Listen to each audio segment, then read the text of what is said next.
नमस्कार दोस्तों, मैं अंकुर उपाध्याय स्वागत करता हूं आप सभी का एक बार फिर से अपनी नई वीडियो में। आज बाजार में गिरावट देखने को मिली है दोस्तों, अच्छी खासी गिरावट है। 24,000 के नीचे निकल गया है निफ्टी, ये सबसे नेगेटिव बात है। नेगेटिव ये इसलिए ज़्यादा है क्योंकि कल है मंथली एक्सपायरी, और मंथली एक्सपायरी से पहले आप 24,000 के नीचे निकल जाओ, ये अच्छे साइन नहीं थे। शुरुआत हालांकि न्यूट्रल साइड पे हुई थी, पहले निफ्टी ऊपर गया 50-70 पॉइंट और उसके बाद धीरे धीरे नीचे आता चला गया। कल हमने जब आप सभी के साथ बात करी थी तो हमें डर था कच्चे तेल को लेकर, लेकिन कच्चे तेल से कोई नेगेटिविटी नहीं आई, ये अच्छी बात है। उसके बावजूद बाजार गिर गया, ये खराब बात है। लगभग गिरावट शुरू होती है 10:50 के समथिंग, जब निफ्टी 24,113 के समथिंग ट्रेड कर रहा था। वहां से गिरावट शुरू हुई और डेज लो के पास ही निफ्टी बंद हुआ है एट द एंड। सबसे पहले मैं इंडेक्स का अपडेट देना चाहूंगा आप सभी को। निफ्टी 109 पॉइंट गिरकर करीब ½ % की गिरावट के साथ 23,946 पे बंद हुआ है।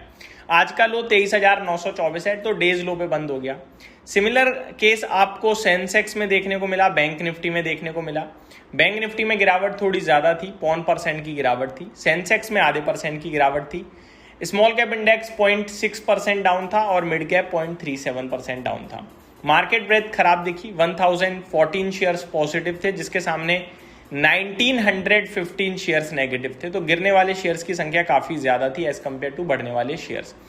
आज सेक्टर्स में फार्मा अच्छा कर रहा था 1% ऊपर, मेटल में 0.8% की तेजी और एनर्जी क्षेत्र फ्लैट टू पॉजिटिव, बाकी सब नेगेटिव था।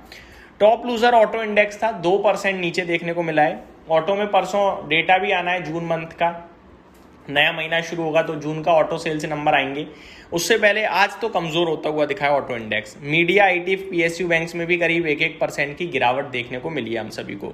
रियल एस्टेट, बैंक निफ्टी में भी करीब 1% की ही गिरावट थी। तो आज गिरावट थोड़ी चौतरफा देखने को मिली हम सभी को। अब मैं पहले आप सभी के साथ कच्चा तेल डिस्कस करना चाहूंगा। कच्चे तेल में कोई परेशानी नहीं आई और उसके पीछे रीजन था जो विवाद फ्राइडे और सैटरडे हुआ यूएस ईरान के बीच में, वो संडे सॉल्व हो गया। कल खबर ये आती है कि अमेरिका ने और ईरान ने समझौता कर लिया है रिसेंट क्लैशेस को लेकर। अब दोनों एक दूसरे पर अटैक नहीं करेंगे। स्ट्रेट ऑफ हॉर्मुज न्यूट्रल वे में ओपन है, तो आराम से शिप्स उस रूट को क्रॉस कर पा रही हैं। जिसके बाद हम सभी ने देखा कि कच्चा तेल न्यूट्रल साइड पे ही ओपन हुआ। हालांकि थोड़ी सी तेजी दिखी है कच्चे तेल में, बट इतना तो बनता है यार, अब बिल्कुल ही मार दोगे क्या, ट्रेड ही नहीं होने दोगे क्या। 0.7% की मामूली सी तेजी देखने को मिली है। $72.47 प्रति बैरल पे कच्चे तेल का भाव है, तो न्यूट्रल बोलूंगा मैं, से कोई दिक्कत नहीं है। लेकिन गोल्ड सिल्वर में परेशानी लगातार दिख रही है। चांदी 2.5% नीचे $57.7 प्रति आउंस के पास पहुंचता हुआ दिख रहा है और गोल्ड में करीब 1% की गिरावट, $4,050 प्रति आउंस पे गोल्ड का भाव आता हुआ दिख रहा है। तो यहाँ पे आपको गिरावट देखने को मिल रही है। ग्लोबल मार्केट से अच्छे साइन आ रहे हैं। मॉर्निंग में ग्लोबल नेगेटिव थे, लेकिन लास्ट में अच्छा हो गया, पॉजिटिव साइड पे चले गए। हमारा खुला ठीक, लेकिन उसके बाद गिरावट आ गई। तो अब मैं आपके साथ ग्लोबल में पहले एशिया शेयर करना चाहूंगा। Japan flat to positive, Shanghai 1% ऊपर, हैंगसेंग 1.5% ऊपर, Kospi flat to negative, Malaysia flat to negative, Taiwan में करीब 1% की तेजी। तो ज्यादातर बाजार तेजी में थे और जो नेगेटिव है वो फ्लैटिश टाइप नेगेटिव है। अपना भारत एशिया में ½ % नीचे बंद हुआ है। यूरोप के मार्केट्स की बात कर लेते हैं अब। यूरोप में फिट्सी 1/3% नीचे है, डेक्स फ्लैट है और कैक में ½ % की गिरावट है। अमेरिका के बाजार के बारे में मैं आपके साथ डिस्कस करूं तो बढ़िया तेजी दिख रही है। डाउ फ्यूचर्स 220 पॉइंट ऊपर दिख रहे हैं, नेस्डेक फ्यूचर्स 350 पॉइंट से ज्यादा ऊपर दिख रहा है, 1.25% की तेजी है और S&P 500 में 0.8% की तेजी आप सभी को देखने को मिल रही है इस समय। तो ये आपके लिए ग्लोबल मार्केट्स का अपडेट। अब आते हैं स्टॉक स्पेसिफिक। सबसे पहला शेयर है परसिस्टेंट की बात करें, आज ये 11% क्रैश हुआ है और गिरावट के पीछे का रीजन पता है क्या है? गिरावट के पीछे का रीजन है दोस्तों, परसिस्टेंट कंपनी ने अनाउंस करा है एक एक्विजिशन और ये एक्विजिशन की वजह से शेयर गिरा है। जर्मनी की एक नगारो कंपनी है जिसके एक्विजिशन की अनाउंसमेंट करी है कंपनी ने। ये डील मार्केट को काफी महंगी लग रही है, वैल्यूएशन वाइज ज्यादा पे कर दिया है। मार्केट का ये भी मानना है कि नगारो का जो ओवरऑल मुनाफा है वो परसिस्टेंट से कम है, जिसकी वजह से हो सकता है आने वाले समय में थोड़ा मार्जिन्स पर प्रेशर रह सकता है। ऊपर से फंडिंग को लेकर चिंता हो रही है कि यार इतना सारा पैसा लाओगे कहाँ से पे करने के लिए, डेट लेना पड़ेगा जिससे बैलेंस शीट खराब हो सकती है।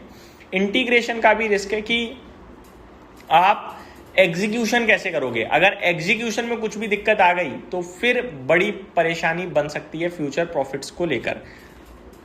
तो ये हो गया परसिस्टेंट को लेकर, लेकिन लॉन्ग टर्म में ब्रोकरेज हाउसेस का मानना है कि ये अच्छा एक्विजिशन रहेगा।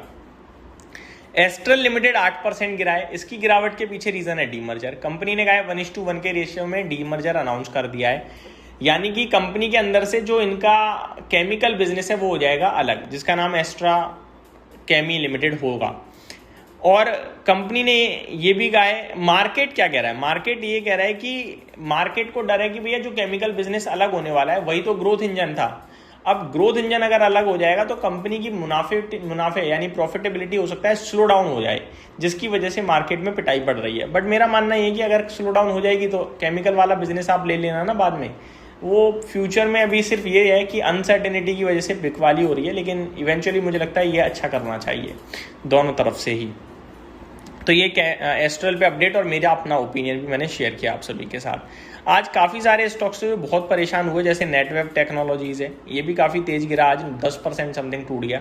बाकी आज लंबी लिस्ट थी गिरावट वाले स्टॉक्स की। तो ये मेरी तरफ से अपडेट, उम्मीद करता हूँ जानकारी पसंद आई होगी। Thank you so much for watching this video. Have a great day guys.